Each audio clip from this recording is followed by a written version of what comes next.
Hello students, अब हम बात कर रहे हैं crystal field theory of complex compound. इसमें टेट्राहेड्रल कॉम्प्लेक्सेस के लिए कि टेट्राहेड्रल कॉम्प्लेक्सेस में स्प्लिटिंग जो होती है डी ऑर्बिटल्स की वो किस तरह से होती है।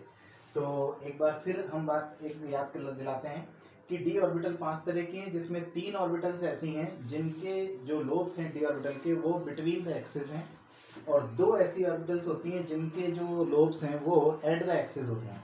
अब जब बात टेट्राहेड्रल की चल रही है तो टेट्राहेड्रल में यहाँ सेंट्रल मेटल आयन है, ये उसकी एनर्जी है अभी फ्री आयन की, D orbitals in free ion, और ये इनकी एनर्जी है। अब 4 लिगेंड्स इसकी तरफ अप्रोच करते हैं। टेट्राहेड्रल में 4 कोऑर्डिनेशन नंबर होती है 4, तो 4 लिगेंड्स इसकी तरफ अप्रोच करते हैं।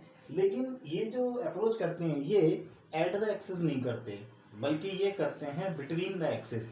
यानी कि टेट्राहेड्रल के केस जैसे ऑक्टाहेड्रल में क्या था कि जितने भी लोब्स छह जो लिगेंड्स हैं वो जब अप्रोच करते थे तो वो एट द एक्सिस करते थे, लेकिन यहाँ पर जो 4 लिगेंड्स हैं वो बिटवीन द एक्सिस करते हैं। तो जब ये बिटवीन द एक्सिस अप्रोच करते हैं तो जो रिपल्शन होता है स्टार्टिंग में, तो जब यूनिफॉर्म फील्ड है तो एक सा रिपल्शन होता है, सभी की एनर्जी एक साथ बढ़ती है।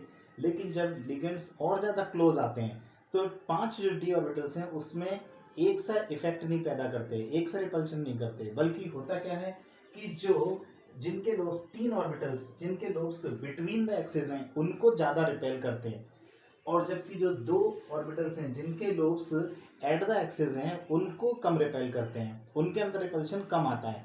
क्योंकि ध्यान रखने वाली बात है, रिपल्शन आमने सामने से ज़्यादा होता है। तो इस बार जो जो लिगेंड्स हैं 4 वो बिटवीन द एक्सिस आ रहे हैं, तो बिटवीन द एक्सिस आ रहे हैं तो निश्चित है कि उन डी ऑर्बिटल्स को ज़्यादा रिपल्शन फील करवाएंगे जिनके लोब्स बिटवीन द एक्सिस हैं, और इन 3 ऑर्बिटल्स के जो डी ऑर्बिटल के लोब्स हैं वो बिटवीन द एक्सिस हैं। इसलिए ये 3 ऑर्बिटल्स इस केस में टेट्राहेड्रल केस में ज़्यादा रिपल्शन फील करेंगी। तो जब ये 5 ऑर्बिटल्स की स्प्लिटिंग होगी तो 3 ऑर्बिटल्स की एनर्जी ज़्यादा हो जाएगी। ये 3 कौन सी वाली हैं?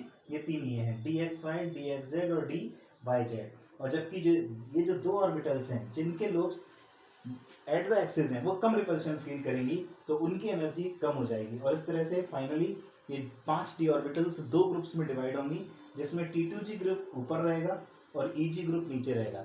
3 ऑर्बिटल्स ऊपर रहेंगी और 2 ऑर्बिटल्स नीचे रहेंगी। और यहाँ इनके जो T2G और EG लेवल के बीच का जो एनर्जी गैप है, इस एनर्जी गैप को रिप्रेजेंट किया जाएगा डेल्टा T।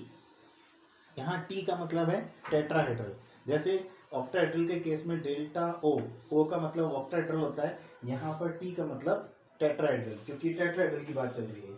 और इसकी एनर्जी का जो गैप है ये हमेशा कम होता है, और ऑक्टाहेड्रल के केस से हमेशा कम होता है। तो कितना होता है? It is 4/9 times of delta O. तो टेट्राहेड्रल के केस में for same ligands delta T is 4/9 times of delta O. So this is about crystal field splitting in tetrahedral complexes.